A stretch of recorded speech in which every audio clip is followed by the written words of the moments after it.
Kali pertama, kita lihat perkara luar biasa seperti mana yang disebut oleh Yang Berhormat Anthony Loke sebentar tadi, di mana ada pula majlis untuk memperkenalkan calon bebas, bukan daripada calon parti. Tahniah dan syabas saya ucapkan kepada semua. Tahniah kerana tentunya kita ini berhimpun bersebab, bukan berhimpun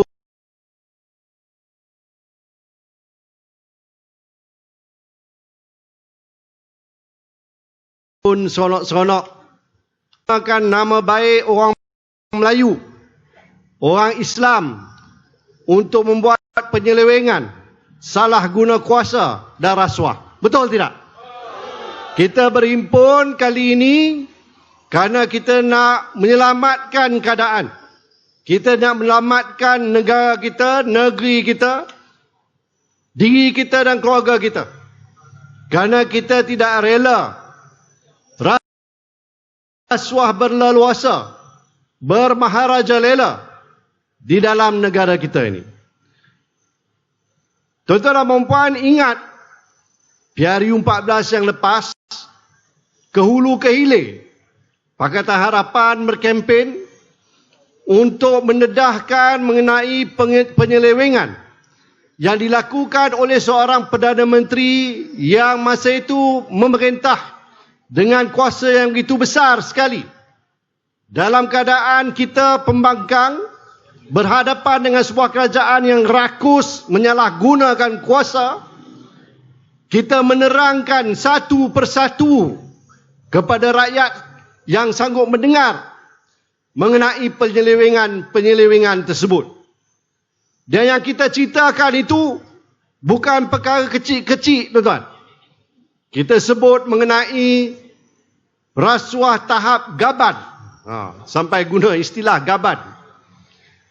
Kita perkenalkan satu perkataan baru dalam kamus bahasa kita, kleptokrasi. Kita pula nak kena belajar apa maksud kleptokrasi. Bila ditanya, Tun Mahathir akan kata, kleptokrasi ialah penyamun, pencuri. Mudah, senang nak faham. Kita dedahkan satu persatu, tuan-tuan dan puan. Walhal pada ketika itu, belum lagi ada apa-apa siasatan yang dilakukan. Cuma berita-berita yang terdedah, yang terbocor daripada orang-orang dalam yang menyebarkan maklumat yang tentunya menimbulkan rasa resah dan takut, cemas kita. Kerana kita tidak mahu negara kita ini dipimpin dan ditadbir oleh penyangak-penyangak seperti itu. Alhamdulillah, dengan izin Allah SWT, dengan sokongan tuan-tuan dan puan-puan semua, Pakatan Harapan menang di dalam PRU 14 itu. Dan telah berjaya menubuhkan kerajaan baru. Kerajaan yang bukannya daripada Barisan Nasional. Ini pertama kali yang berlaku, tuan-tuan dan puan-puan. Hanya selepas kita tubuhkan kerajaan, barulah siasatan berjalan dengan begitu teliti dan teratur sekali. Dan satu demi satu pendedahan bermula. Tuan-tuan dan puan-puan, saya boleh ingat lagi laporan berita di dada akhbar, di kaca TV. Pegawai polis telah menyerbu pangsapuri mewah di Kuala Lumpur dan bawa turun kotak-kotak berwarna oranye yang diisi dengan barang-barang berharga. Duit mata wang tunai pun ratusan juta ringgit, tuan-tuan. Sampai nak kira duit itu pun memakan masa seminggu, tuan-tuan. Seminggu nak kira duit. Dan ini semuanya sebuah pangsapuri yang dipunyai oleh Perdana Menteri ketika itu, Datuk Seri Najib Razak, dan isteri kesayangannya Rosmah Mansor. Tuan-tuan dan puan-puan, saya ingat lagi kempen kami waktu itu. Kita kata pasal benda-benda ni. Kita dedahkan, kita terangkan. Ada yang percaya, ada juga yang tidak percaya. Mujurlah yang percaya lebih ramai. Maka itu sebabnya kita menang dalam pilihan raya. Tetapi pada ketika ini sekarang ini, tuan-tuan. Bulan 8 tahun 2020. Ini bukan lagi cerita dongeng. Bukan cerita yang tak berasas. Yang tak dibuktikan dengan bukti-bukti sahih. Sebaliknya sudah dibuat satu penghukuman di dalam mahkamah, tuan-tuan. Di mana dengan begitu terang lagi, bersuluh lagi, disebut oleh hakim apa yang telah dilakukan oleh Datuk Seri Najib, sehingga kan beliau telah dihukum penjara 72 tahun, tuan-tuan. 72 tahun. Tetapi bila disingkatkan menjadi 12 tahun. Jangan lupa, tuan-tuan, kalau ikut kesalahan-kesalahan yang dibuat, setiap satu kesalahan itu ada hukuman penjara, yang itu bila dicampurkan semua, bukan 12 tahun, tetapi 72 tahun. Kalau 72 tahun ni nak kira bersalah dengan salah-salah yang teramat lah, orang kata. Ya? Bukannya salah kecil-kecil. Kemudian juga didenda, kena bayar, tuan-tuan. 210 juta ringgit. Tuan-tuan dan puan, 2 hari yang lepas, Pejabat Peguam Negara di bawah Kerajaan Perikatan Nasional ini, yang mana disebut tadi, di dalam Perikatan Nasional itu ada UMNO, ada PAS, ada Bersatu, ada juga GPS. Dalam Kerajaan Perikatan Nasional ini, Pejabat Peguam Negara merayu kepada hakim, merayu kepada mahkamah untuk tambah lagi hukuman terhadap Najib Razak. Dia kata 72 tahun tu sikit sangat. 210 juta itu pun terlampau sikit, dia kata. Sepatutnya kurang-kurang 2 kali ganda, 420 juta ringgit. Jadi apa kita nak lagi, tuan? Takkan dalam keadaan macam ini pun, bila hakim dah keluarkan penghukuman dalam mahkamah, walaupun ada rayuan, tetapi dari segi proses kehakiman, tuan-tuan dan puan, Datuk Seri Najib Razak, bekas Perdana Menteri Malaysia, sudah pun didapati bersalah dan dijatuhkan hukuman. Ini kita semua kena faham. Oleh sebab itu, saya merayu kepada tuan-tuan dan puan, jangan sekali-kali kita biarkan, kita benarkan penyelewengan seperti itu jatuh menimpa atas kita sekali lagi. Yang bertanding di Slim ini pun adalah daripada Barisan Nasional. Calonnya pun daripada UMNO, tuan-tuan dan puan. Siapa itu UMNO? Bekas presidennya Najib Razak yang telah dijatuhkan hukuman. Jangan kita fikirkan oleh sebab Najib sudah pun didapati bersalah, dijatuhkan hukuman, dia tidak lagi presiden UMNO, maka UMNO tiba-tiba jadi bersih, tuan-tuan. Jangan sekali-kali kita fikir begitu. Kerana seperti mana yang telah diterangkan seperti tadi, satu demi satu jawatan JLC, jawatan menteri, timbalan menteri dan macam-macam lagi, sampai wakil keluar negara bertaraf menteri pun ada. Besok ni kita akan bahas dalam parlimen peruntukan tambahan, kerana kementerian dah pecah 3. Kementerian yang satu zaman PH dah jadi 3. Tambah lagi bajet, tuan-tuan. Jumlahnya sampai bilion-bilion juga duit rakyat. Jadi inilah keadaan yang kita hadapi sekarang ini. Dan saya merayu sangat-sangat, tuan-tuan dan puan, di dalam pilihan raya kecil Slim ini, pilihlah calon bebas, iaitu saudara Amir Kusyari. Tuan-tuan dan puan yang saya hormati sekalian,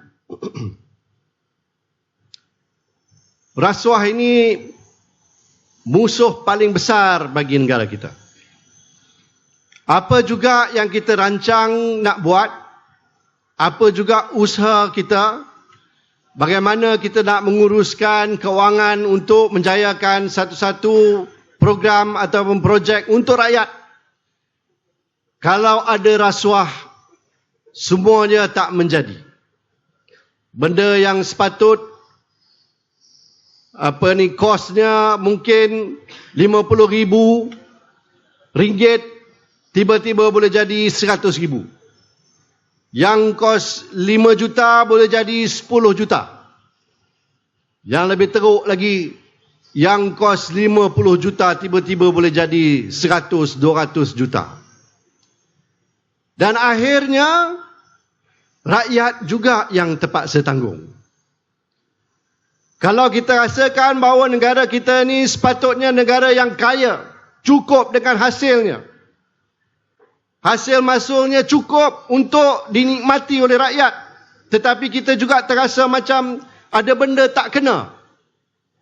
Projek tak siap-siap, terbengkalai.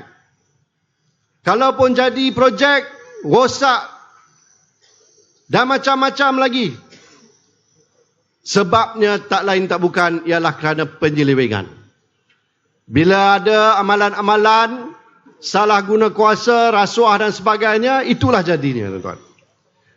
Jadi saya merayu tuan-tuan dan puan-puan. Kami-kami ini bermati-matian, tuan-tuan, melawan rasuah. Dan kita mohon sokongan daripada rakyat supaya mandat yang diberikan oleh rakyat seperti mana yang kami dapat PRU14 hari itu diteruskan dan unsur-unsur untuk membanteras rasuah ini berterusan. Kalau tidak, kita semua risau apa akhirnya akan terjadi. Akhir sekali, tuan-tuan dan puan-puan, saya nak sentuh sedikit mengenai istilah khianat. Satu istilah yang kerap kali kita dengar kebelakangan ini. Ada orang sebut bahawa kerajaan yang diterajui oleh Perdana Menteri ketika ini adalah sebuah kerajaan tebuk atap, pintu belakang, yang wujud hanya kerana pengkhianatan. Saya nak cerita kat tuan-tuan dan puan, khianat ni tidak boleh dibuat oleh musuh kita. Musuh kita tak boleh khianat kita. Sebab musuh kita dah memang bermusuh dengan kita. Apa dia buat pun memang tak ada benda baik lah. Tak ada benda yang elok-elok dia nak buat untuk kita. Kerana dah memang nama dia pemusuh. Khianat ini, tuan-tuan dan puan-puan, datangnya daripada orang yang kita yakini, orang yang kita percayai, adik-beradik kita, tuan-tuan dan puan-puan, kawan-kawan kita yang menyebabkan pengkhianatan. Betul tidak? Kalau bukan kawan, kalau bukan keluarga, kalau bukan orang yang kita harapkan, itu bukan khianat namanya. Bila orang-orang macam inilah yang tikam belakang kita, itulah yang kita namakan khianat. Betul? Tapi khianat inilah yang paling teruk. Satu perkara yang sangat-sangat tidak boleh kita maafkan. Tapi tuan-tuan, saya nak bagi warning. Jangan siapa-siapa mengata dekat Tun Mahathir dengan saya, tuan-tuan dan puan. Silap-silap ada orang nak tumbuk, tuan-tuan.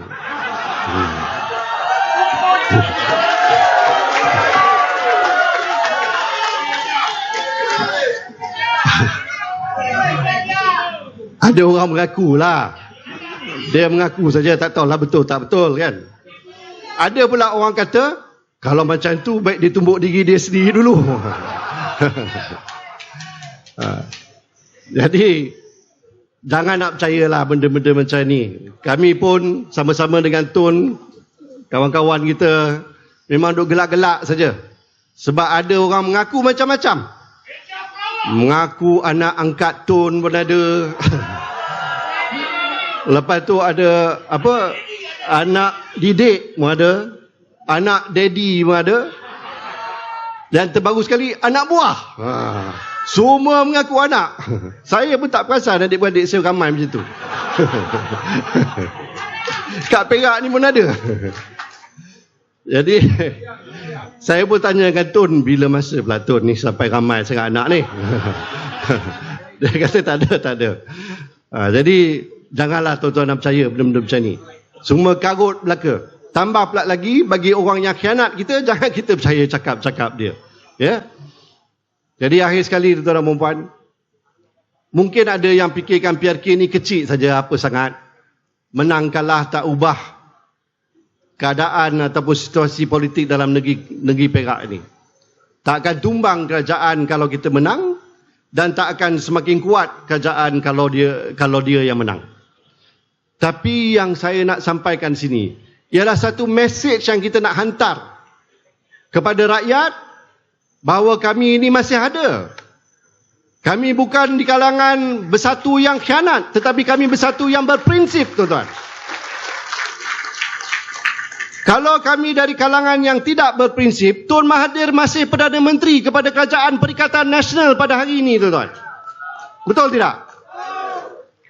Tetapi kerana tak sanggup, tak rela, itu sebabnya terjadi keadaan macam ini. Tetapi kami terima seadanya. Kita terima. Jatuhnya kerajaan PH kerana prinsip, tak apa. Tetapi dalam keadaan prinsip ini, kita tetap akan menegakkan kebenaran dan keadilan. Kita nak supaya negara kita ini terselamat, rakyatnya semua hidup dalam keadaan aman lagi makmur. Maka dalam PRK Slim ini pun, tuan-tuan dan puan-puan, saya memohon sangat-sangat sokongan, dukungan, kerjasama semua pihak, khususnya pengundi-pengundi di dalam DUN Slim ini. Berilah keyakinan, percayalah bahawa kita boleh melakukan perubahan. Jangan putus asa. Jangan lepas tangan. Biarlah setiap satu undi yang ada di tangan tuan-tuan dan puan-puan itu kita gunakan untuk sebaik-baiknya menjamin masa depan anak cucu cicit kita, tuan-tuan dan puan-puan. Pastikan calon bebas Amir Kusyari kita menang dengan penuh bergaya sekali pada PRK Slim ini. InsyaAllah saya yakin kalau itu dapat kita lakukan, maka Allah SWT akan memberi keberkatan, keredaan dan rahmat kepada segala benda yang kita perjuangkan bersama, insyaAllah. Sekian, wabillahi taufiq wa hidayah. Wassalamualaikum warahmatullahi taala wabarakatuh.